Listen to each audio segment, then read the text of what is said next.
दृश्य पाहतोय आता जितेंद्र आव्हाड या ठिकाणी माध्यमांसोबत संवाद साधणार आहेत। जितेंद्र आव्हाड यांच्यावर आता गुन्हा दाखल झालाय। कालच्या राड्यासंदर्भात आव्हाडांवर गुन्हा दाखल झालाय, त्याच संदर्भात आता माध्यमांसोबत या ठिकाणी ते आता बोलण्यासाठी उपस्थित। आपण आताची ही दृश्य पाहतोय, भाई जगताप आणि जितेंद्र आव्हाड विधिमंडळ परिसरातून या ठिकाणी आपण ही ताजी दृश्य। जितेंद्र आव्हाड या संदर्भात आता माध्यमांसोबत काही संवाद साधणार आहेत। हे बघा आमच्या माझ्या आणि जयंत पाटलांच्या मनामध्ये आम्हाला फसवलं गेलं अशी भावना आहे। जरा अशी भावना आहे। हे सगळा प्रकार झाल्यानंतर आता जे व्हिडिओ समोर येत आहेत त्याच्यामध्ये संबंधित आमदारांबरोबर उभे असलेले सगळे गुंड यांना संबंधित आमदार खुणवतो। खुणवल्यानंतर ते गुंड आतमध्ये जातात, नितीन देशमुखला मारतात। कसं मारलं ते आपण बघितलं, मारणारे किती होते ते पण आपण बघितलं। दोघं जण पकडले जातात, त्यांना मागे बसवलं जातं।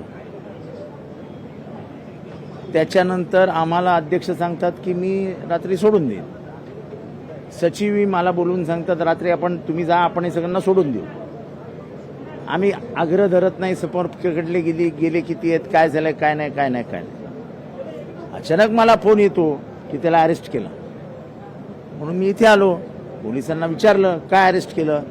पोलीस म्हणाला आम्हाला फक्त आदेश देण्यात आले की त्याला घेऊन पोलीस स्टेशनला जा। म्हटलं तुमच्याकडे काय कागद, काय कशासाठी अरेस्ट केला, काय म्हणाले काय अजून आम्हाला माहित नाही, पण आम्ही अरेस्ट केलंय। आता संविधानिक अधिकार आहे आमचा, काय आम्ही गुंड नाही आहे। लोकशाहीमधल्या आंदोलनाचा अधिकार वापरत आम्ही आंदोलन केलं। त्यांना गुन्हा दाखल करायचा असेल तर they are free to do it, त्यांना मोकळी करावं। पण हा जो प्रकार आहे की आमदार खुणवतो, नंतर मारामारी होते, 5 जण जाऊन मारतात विधान भवनात। आरोपी कोण, नावं देतो आरोपीची। पोलिसांना हवी आहेत ना नावं, ही घ्या नावं।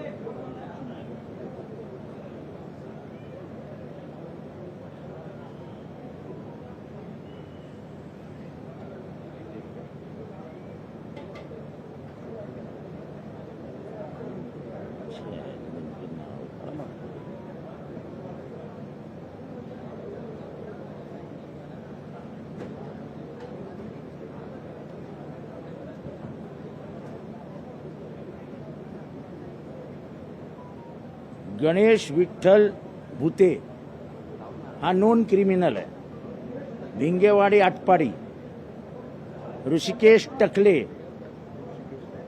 त्याच्या बरोबर असलेले महादेव पाटील, वनपुरी आटपाडी, कृष्णा रासकर आणि लक्ष्मण जगगोंड, आता 5 जण मारायला असताना तुम्ही 1 जणाला अरेस्ट केला, 2 जणांना ताब्यात घेतलं आणि शेवटी पोलीस स्टेशनला परत 1 जणच गेला, तर दुसरा कुठे गेला। आता हे प्रश्न पोलिसांना विचारले तर माझ्यावर गुन्हा दाखल झाला। ठीक आहे, त्याच्याने मला काय, हे मी 45 वर्ष आम्ही हेच आंदोलन आणि याच्यातच आमचं आयुष्य गेलेलं आहे, त्यामुळे या गुन्ह्याने काय आम्हाला फार असा धक्का बसलाय वगैरे। पण इतकं खोटं काम विधानसभेत होतं, अध्यक्ष शब्द देतात, शब्द पाळत नाही, याचं दुःख मात्र आम्हाला आहे।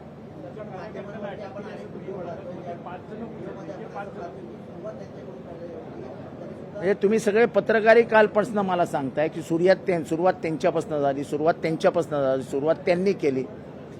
मग सुरुवात त्यांनी केली, अरे ज्यांनी इशारा केला मार म्हणून, त्याच्याबद्दल काही भूमिका घेणार आहे की नाही पोलीस? स्वतः अध्यक्षांनी हा व्हिडिओ बघावा। आता आम्ही गव्हर्नरच्याही कानावर घालून आलो। आम्हाला वाईट या गोष्टीचं आहे की नशिबाने मी त्या परिसरातच नाही आहे, नाही तर 100% यांनी बिल माझ्यावर फाडलं असतं। 100% बिल माझ्यावर फाडलं असतं त्यांनी। मी त्या परिसरातच कुठे दिसत नाहीये, कारण का मी बाहेर निघून गेलेलो। आणि ज्या पद्धतीने उभे आहेत ते बघितल्यानंतर हे असे एक इथे एक तिथे उभा नाही आहे, बरोबर 5 जण एकत्र उभे आहेत आणि मारायला जाताना बरोबर 5 जण एकत्र जाऊन मारतात. म्हणजे हा प्लॅन होता, हा प्लॅननी त्यांनी मारायचं ठरवलेलं होतं. आणि मी अजूनही सांगतो, बिचारा नितीननी माझ्यासाठी मार खाल्ला. त्यांना मारायला ते मला आले होते, पण मी त्यांच्या हातातच गवसलो नाही, बाहेर निघून गेलो. पण जे काही या लोकशाही मंदिरात झालं त्याचा प्रचंड खंत माझ्या मनात आहे.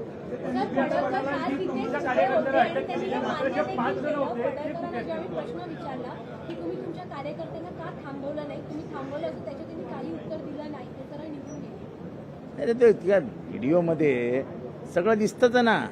तुमचे मी आभार मानतो की तुम्ही व्हिडिओच्या माध्यमातून सत्य सामोरे आणलंय.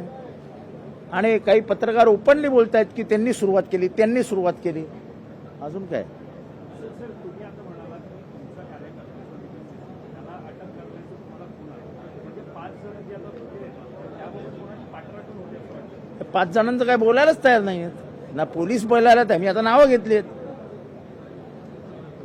त्या 5 जण जे मारत होते ते व्हिडिओमध्ये दिसत आहेत. दोघांना ठेवलं होतं ना तिथं. तिथे दोघांना नेऊन ठेवलं होते. ते दोघातला एक सोडला आणि एकालाच घेऊन गेले. म्हणजे काय, तुमचा एक घेतलाय ते ह्यांचा एक घेतला. अरे 5 जण मारत होते ना.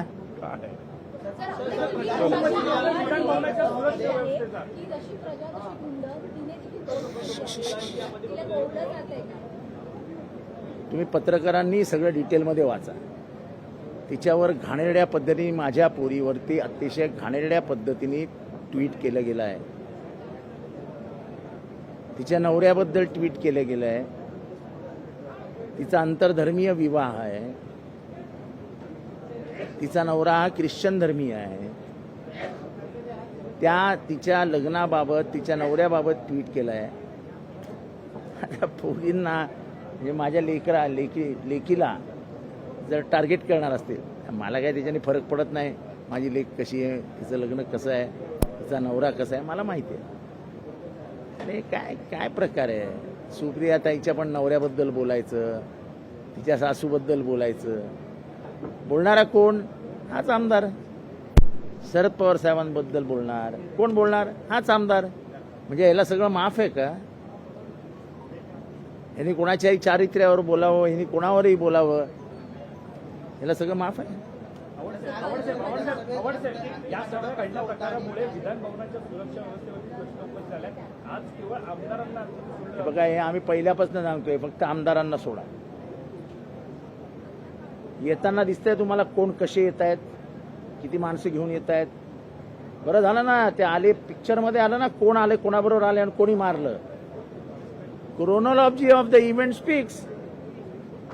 आणि म्हणून मी मगाशी सांगितलं की इथनं एक आला असता, इथनं एक आला असता, इथनं एक आला असता, मारामारी झाली असती, गोष्ट वेगळी आहे.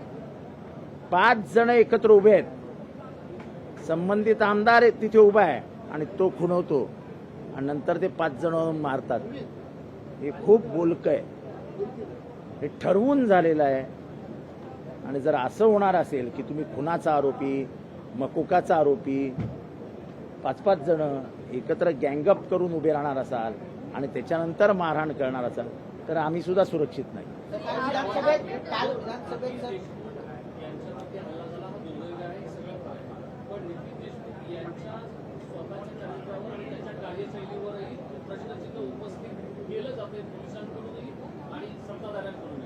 असं आहे की आता चारित्र्यावर करा असं आहे. त्याचा काल काही दोष होता का? मी तुम्हाला प्रश्न विचारतो. त्याचा काल काही दोष होता का? कधी दिली? दाखवा मला. पुरावा असेल तर सांगा, मी माफी मागायला तयार आहे. त्यांनी शिवी दिली का? मार खाल्ल्यानंतर जो एक मानसिक धक्का बसतो, जो एक कॉम्प्लेक्स येतो, त्या कॉम्प्लेक्स नंतर माणसाची प्रतिक्रिया ही त्याच्या वेदनेची प्रतिक्रिया असते. आधी शिवी दिली असती तो गोष्ट वेगळी. त्याला उद्विग्न केला, त्याचा राग अनावर झाला आणि जर तो बोलला असेल तर हे एक स्वाभाविक आहे, मनुष्य स्वभाव आहे.